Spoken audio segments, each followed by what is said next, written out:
KSO. What are you all about? The KSO's mission is to enrich the community through musical listening and learning experiences.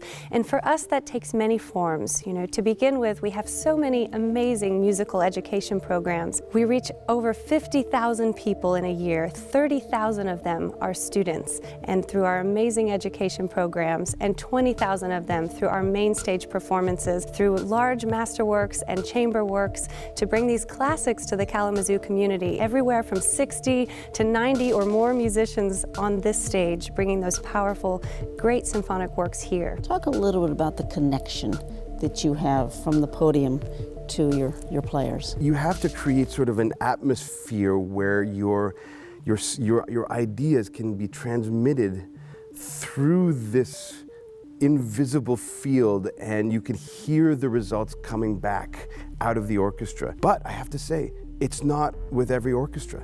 And there are some orchestras that I've been to as a guest conductor, and you do the same thing, and it's like there's a wall or there's a block, and you don't speak the same language. And that was one of the things that I found very special here with the Kalamazoo Symphony. When I made my debut, I felt immediately that week from the podium an unmistakable connection with the musicians.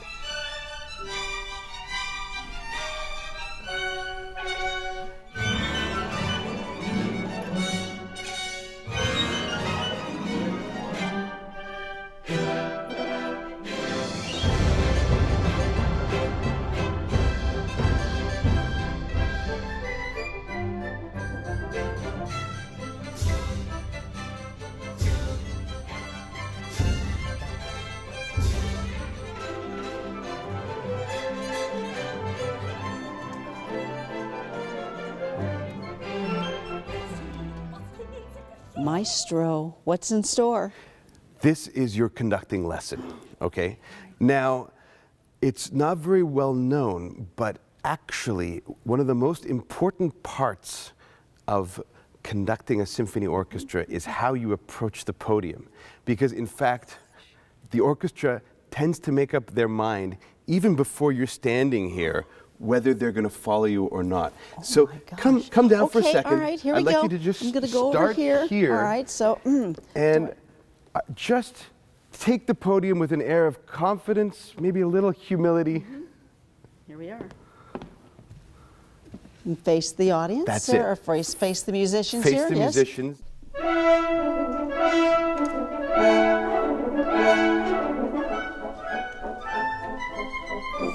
Nur ein Traum das Leben ist.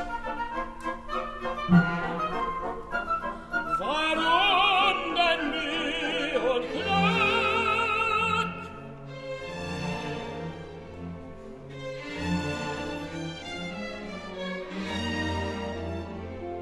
Ich trinke, bis ich nicht kann. Den ganzen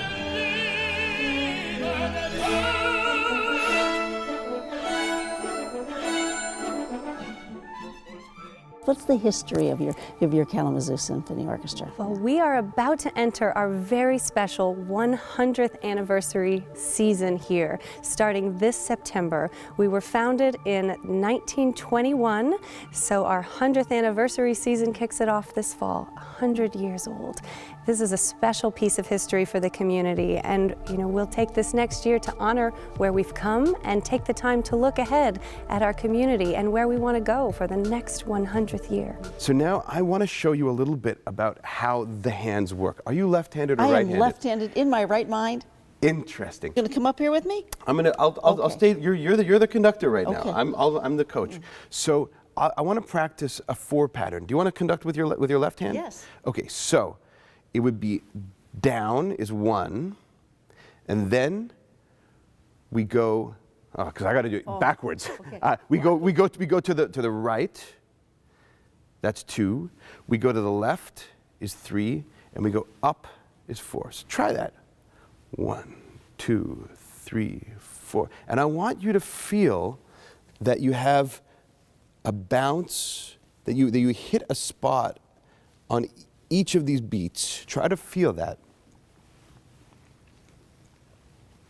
How am I doing, Doctor? Looking very good. und lacht. Und lacht. Ich fülle mir den Becher neu und leer ihn bis zum Grund und singe bis der Mond erglüht an Schatten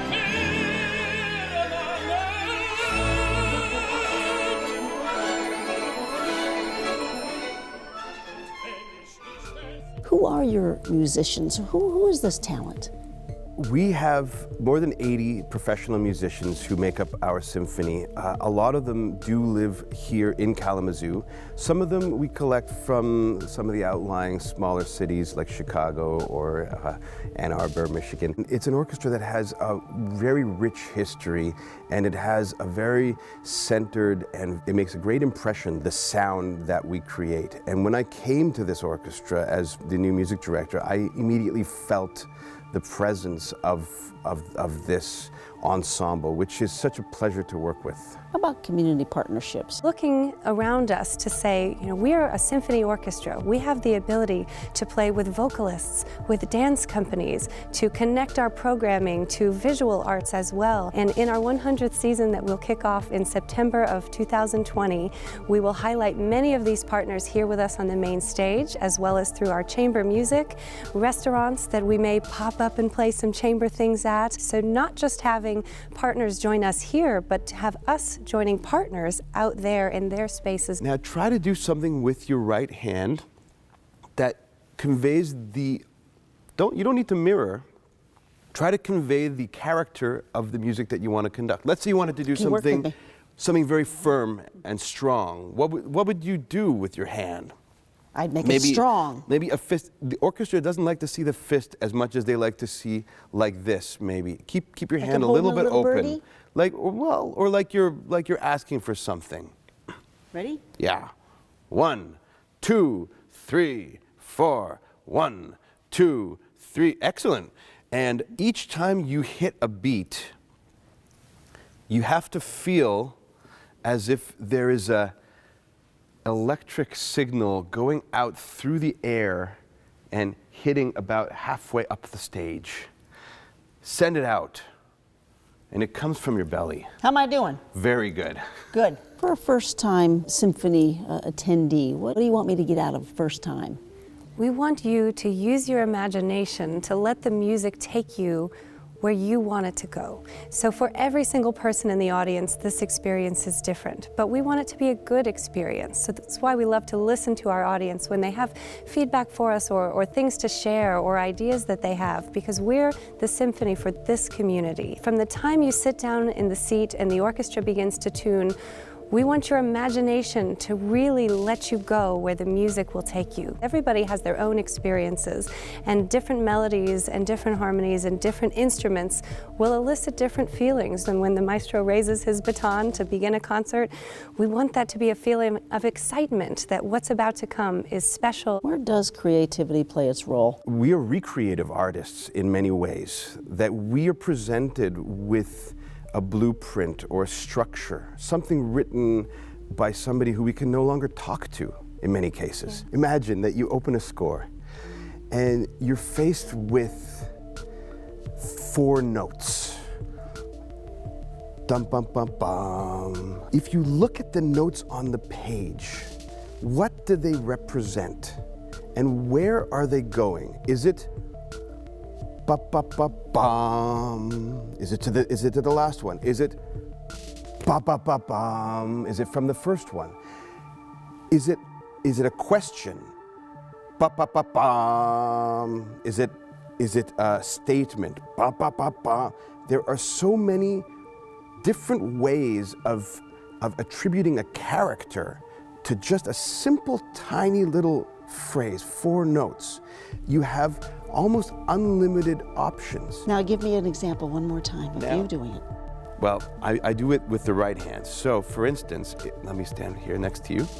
If I was going to conduct something very vigorous, my left hand would be asking for the character, and 1, 2, 3, 4. 1, 2, 3, 4. If I wanted to conduct something that was gentle, you need to feel it. For you, it would be with your right hand. You need to feel it. You need to touch it as if it's an injured cat or something that's very, very sensitive. And with the beating hand, you have to feel the distance between the beats, as if you're drawing your hand through very thick syrup or something that's very, very, a lot of resistance. I got a syrup and I got an injured cat. Even slower. It is just a That's right. theater of the mind. I think we're ready. Let's Take do care. it.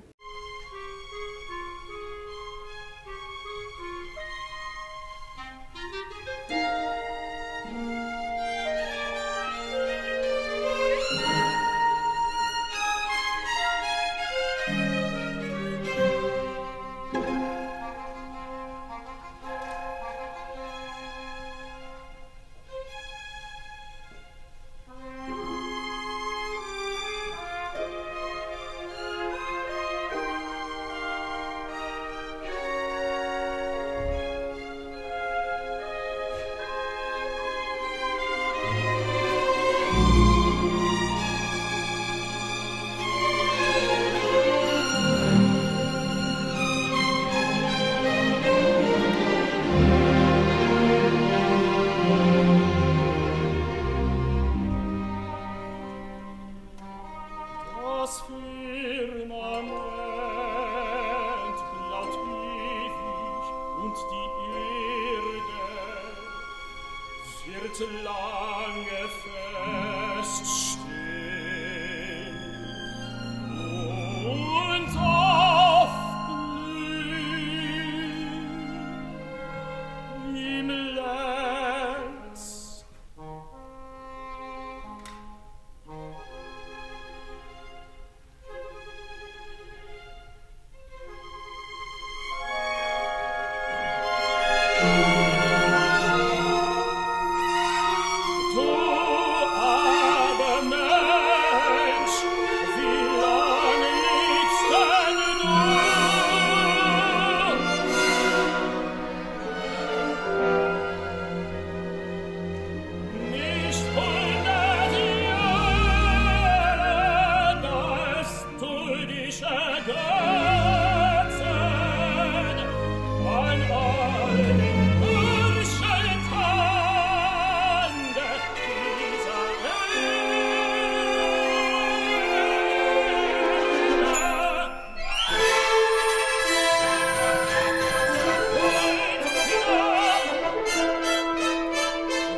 Support for Kalamazoo Lively Arts is provided by the Irving S. Gilmore Foundation, helping to build and enrich the cultural life of Greater Kalamazoo.